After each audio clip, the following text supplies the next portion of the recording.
Microsoft's artificial intelligence revenue reached a $37 billion annual run rate, with 123% growth. Yet free cash flow dropped 22% to $15.8 billion.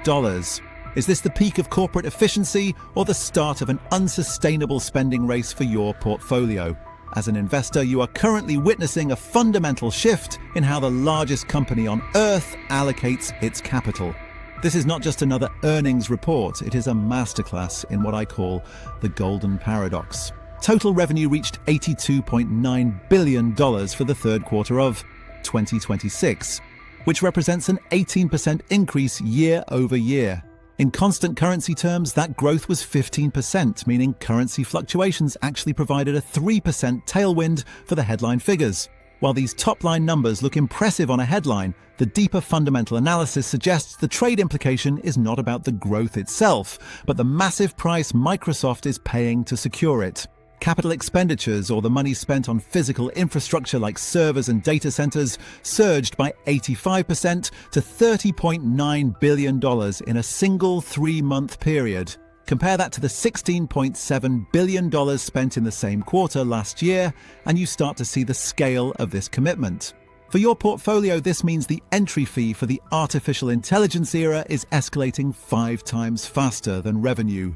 This forces us to ask if Microsoft is building an unstoppable digital empire or walking into a high-cost capital trap.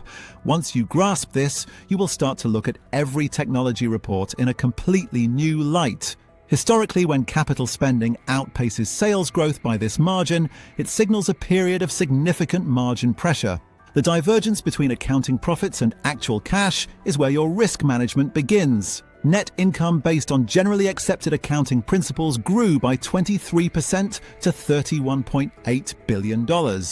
But free cash flow plummeted to $15.8 billion from over $20 billion in the prior year.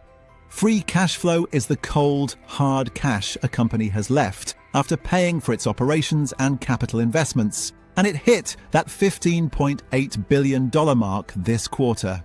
This rare decoupling of profit and cash availability highlights the extreme physical costs of virtual intelligence. Diluted earnings per share rose 23% to $4.27, but the cash flow tells a different story. You cannot value this company based on net income alone anymore. You must look at the $30.9 billion being siphoned away to build massive data centers. But before you assume this spending is reckless, you must look at the $627 billion safety net. Commercial remaining performance obligation hit $627 billion, representing a staggering 99% growth this quarter. This backlog of future revenue is now nearly 8 times the current quarterly total revenue of $82.9 billion. And this is something you can easily check for yourself in the regulatory filings. This metric serves as the ultimate counter-argument to any fears of a market bubble. It represents a concrete, long-term enterprise commitment to Microsoft's ecosystem. Within the world of value investing, this $627 billion figure is the invisible force field protecting the company's aggressive investment strategy. It suggests that while the $30.9 billion in cash is leaving the building today, the contracts for tomorrow are already signed and legally binding. This is the difference between speculative spending and strategic scaling. We are also seeing a masterclass in operational belt tightening. Gross margin percentage sat at 67.6%, compressed by 110 basis points due to the high costs of artificial intelligence hardware. Yet incredibly, operating margin expanded to 46.3% from 45.7% year over year. This reveal suggests that Microsoft is using internal efficiencies in research and development to subsidize expensive chips. Microsoft is willing to sacrifice gross profitability to capture market share. They are protecting that 46.3% operating margin through sheer operational discipline. This is a rare trait in the technology sector where spending often grows without such rigorous offsets. Even with $30.9 billion in spending, they returned $10.2 billion to shareholders through dividends and share repurchases this quarter. However, you must be aware that Microsoft is currently a 2-speed engine. The intelligent cloud segment generated $34.7 billion in revenue, growing at 30%, while the more personal computing segment effectively stalled with a 1% revenue decline to $13.2 billion. Within that segment, Xbox content and services revenue decreased 5%, and Windows revenue decreased 2%. This internal friction creates a strategic burning platform. The company has no choice but to bet everything on artificial intelligence because the legacy $13.2 billion business is essentially stagnant. Our fundamental analysis shows that your valuation of the company is now entirely dependent on the continued success of the cloud. Any slowdown in the 40% growth rate we see in Azure would leave the company with a massive, high-cost infrastructure and a slowing legacy core. Think of it this way. The old Microsoft is paying for the new Microsoft's $30.9 billion hardware bill. The proof of concept for this entire strategy lies in the $37 billion artificial intelligence run rate. This revenue stream grew by 123% and is now larger than many independent large-cap companies. My stock market analysis confirms that reaching this scale so quickly proves that agentic computing is a high-scale commercial reality. We must also talk about the weaponization of liquidity. Total cash and short-term investments dropped by $16.3 billion since the start of the fiscal year, ending at $78.3 billion. This drawdown represents a definitive shift in corporate behavior. Microsoft is actively spending its $78.3 billion cash hoard to ensure no competitor can match its physical capacity. And this is the part that most people never reach. Not because the information is hidden, not because you need a finance degree or a Bloomberg terminal or 20 years of experience on a trading floor, because knowing what happened is only half the equation. The half that actually changes your life, the half that separates the people who watch history repeat itself from the people who see it coming, is understanding why it happened. The mechanism underneath. The incentive that was misaligned, the risk that was mispriced, the assumption that felt safe until it wasn't. That is what we just broke down together. And that framework, that way of reading a situation, does not expire when this video ends. It travels with you. Into the next financial video you scroll past on your phone, into the next conversation about whether now is a good time to buy or sell or wait, into the next headline designed to make you feel something before you have had a chance to think anything.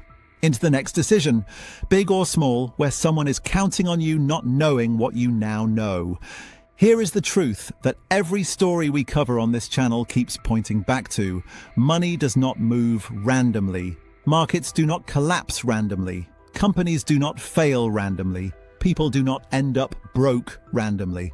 There's always a logic underneath, always a sequence of decisions, incentives and miscalculations that, when you see them clearly, make the outcome feel almost inevitable. The tragedy is never the collapse itself. The tragedy is that the signals were there the entire time. Visible, readable, understandable, for anyone who knew what to look for. Whether we are talking about a trillion-dollar empire, a housing market on the brink, or the way a single household manages its monthly budget, the laws of gravity remain the same. You cannot build a skyscraper on a foundation of sand, and you cannot build a future on a foundation of financial illiteracy. That is the only edge that actually matters in the long run. Not a hot stock tip, not perfect market timing, just the ability to read the room before everyone else does. It is about shifting your perspective from being a passenger in the global economy to being someone who can actually read the map. Because when you understand the map, the scary headlines lose their power over you. You realize that most of the noise is just that, noise, designed to keep you reactive rather than proactive. In the world of finance, the most expensive thing you can own is a closed mind. Most people lose money not because they are unlucky, but because they are operating on outdated maps. They are playing a game where the rules changed 10 years ago, but they are still following the old guidebook.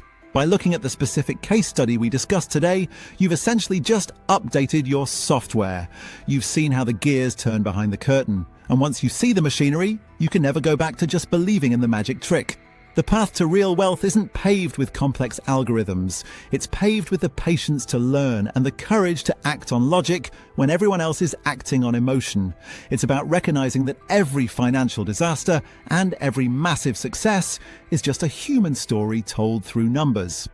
So if this video sharpened something, if it made one concept click that was blurry before, if it gave you one framework you will carry into a real decision, then you already know what to do next. Take that insight and apply it.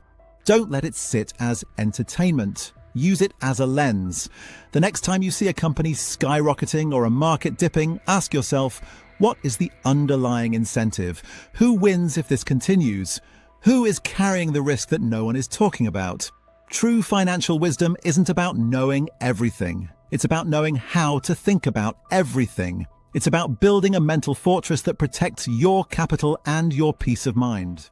So hit subscribe so you won't miss what's next and jump straight to the next video, because that could be the very insight you need to get ahead.